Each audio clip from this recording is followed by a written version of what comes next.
Vamos falar sobre a guerra no Oriente Médio. O presidente dos Estados Unidos, Donald Trump, disse há pouco que vai conseguir fechar um acordo com o Irã melhor do que qualquer outro que tenha sido fechado. E sobre isso a gente vai conversar agora com Alexandre Coelho, que é professor de Relações Internacionais da Fundação Escola de Sociologia e Política de São Paulo, a FESP-SP. Muito boa tarde, professor. Obrigada por estar conosco nessa segunda-feira. Ao que tudo indica, a gente vai ter uma rodada, sim, de negociações no Paquistão essa semana. E aí eu queria entender, na avaliação do senhor, o que mais trava o fim dessa guerra? Boa tarde. Boa tarde, é um prazer aqui estar com vocês. Bom, o que mais trava aqui é que os dois lados estão apostando que estão com todas as cartas na manga dentro dessa negociação. Os Estados Unidos, por ter um aparato militar muito maior, né? E por sua vez agora também bloqueando os portos no Irã e bloqueando ali a passagem do que ele considera como petroleiros de bandeira, digamos, inimiga ou que estejam violando sanções econômicas aplicadas anteriormente ao Irã, bem como em relação a outros países, né? Por causa que a gente tem aqui o que eles chamam de Shadow Fleet, passando ali pelo Estreito de Hormuz. Então, os Estados Unidos está bloqueando. Por outro lado, o Irã entende que tem também força justamente porque ele está controlando ali a passagem do lado dele em relação ao Estreito de Hormuz e porque também instalou minas na parte que era navegável internacionalmente do ponto de vista histórico. Então, isso para citar apenas dois pontos aqui em que Estados Unidos e o Irã estão se baseando, né? Que é na questão do Estreito de Hormuz. Então, com esse convencimento dos dois lados, o que nós temos aqui é até um impasse estrutural por parte dos Estados Unidos e do Irã. Então, é por isso que é tão difícil chegar a esse acordo, né? Os Estados Unidos, Donald Trump, querendo uma saída, né? Querendo pelo menos finalizar agora essa guerra, né? Eu sempre digo que ele mesmo criou aqui uma armadilha, né? Para ele, agora ele tem que ter digamos, uma desculpa para conseguir sair sem impactar ainda mais negativamente a possibilidade de qualquer tentativa de ganhar agora nas eleições de midterms, né? Porque, do ponto de vista político, Donald Trump está quase sem apoio do ponto de vista do eleitorado americano, né? Quando a gente fala com relação à guerra, a gente pode dizer que mais de 60% do eleitorado americano é contra essa guerra. E isso está se virando cada vez mais contra o próprio Donald Trump. E agora com o aumento da gasolina. Enfim, tudo joga contra Donald Trump do ponto de vista eleitoral e do ponto de vista doméstico. E do lado iraniano, está muito mais resistente, até porque ele também não presta contas ao povo iraniano, porque a gente não está falando exatamente do Irã como um país total, mas sim do regime iraniano. Então nós temos um impasse estrutural aqui, e se os dois lados de fato não cederem, dificilmente a gente vai ter um acordo. E acrescente-se a isso ainda a guerra de narrativas. Recentemente, J.D. Vance disse que estava indo para lá, isso numa reportagem do Financial Times, que eu acabei de ler. Na Reuters, ele disse que não estava se preparando. Por um lado, o Irã disse que, negando aqui qualquer tentativa de acordo, e na Reuters agora, no último minuto, falando que não, estamos nos preparando para a negociação. Então está muito difícil de saber exatamente o que está correndo por trás, né? Aí nos bastidores.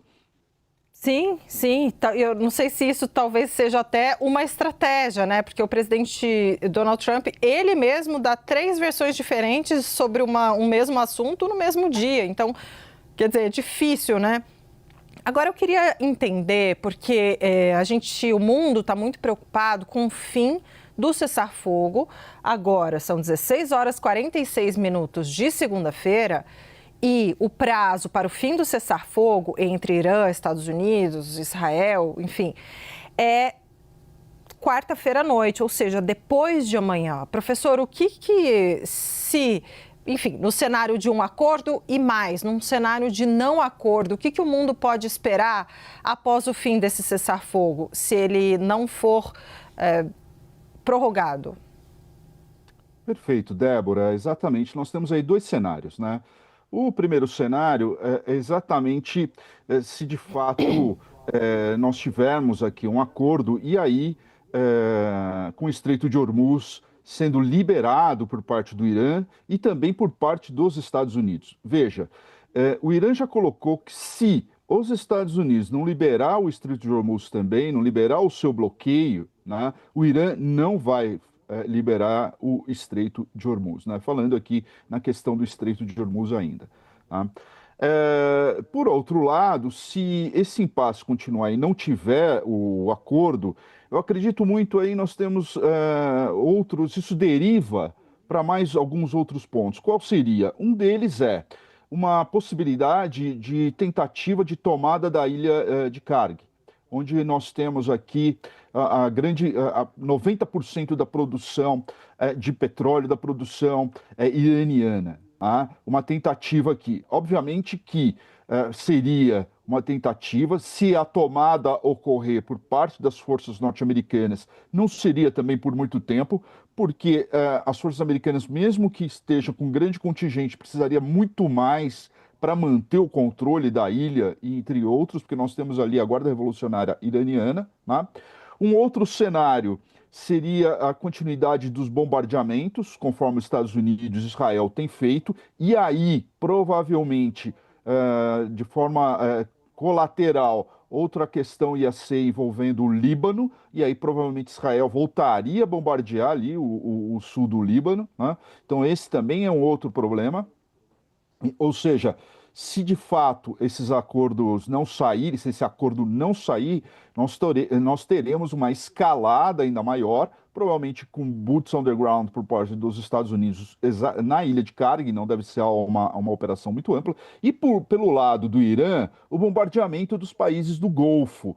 E aí fica a dúvida se o Irã vai ou não bombardear, por exemplo, usinas de dessalinização.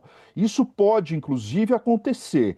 Por quê? Porque se os Estados Unidos de fato atacar bases civis, quando eu digo bases civis, os pilares da vida civil no Irã, como por exemplo usinas energéticas, de dessalinização também, o Irã vai revidar contra os países do Golfo. E aí realmente a situação vai ficar de fato imprevisível, né? Até com uma possibilidade da Arábia Saudita entrar de vez na guerra e até com a ajuda do Paquistão. Porque a gente deve lembrar que a Arábia Saudita e o Paquistão têm um acordo, inclusive, de proteção nuclear por parte do Paquistão. Se esse acordo sair, vai haver aqui uma desescalada muito devagar, e a questão do Estreito de Hormuz, mesmo que ele reabra, a passagem ali por parte de petroleiros vai demorar muito tempo para que aquilo se normalize, até porque precisa ocorrer uma desminagem por parte, principalmente aqui, dos europeus, que inclusive estão reunidos, estão tratando aqui de uma operação que é muito complexa e prolongada para realizar uma desminagem ali do Estreito de Hormuz. Então, o que acontece é, os preços, obviamente, do petróleo caem novamente, mas a gente vai ver essa oscilação ainda por um bom tempo. Ou seja, com um acordo, começa-se aqui um processo de desescalagem, né? E provavelmente início da passagem dos navios, mas muito pouco ainda. Depois é que a gente vai ver algo se normalizar depois de muito tempo. Isso se não houver um retraimento novamente, né?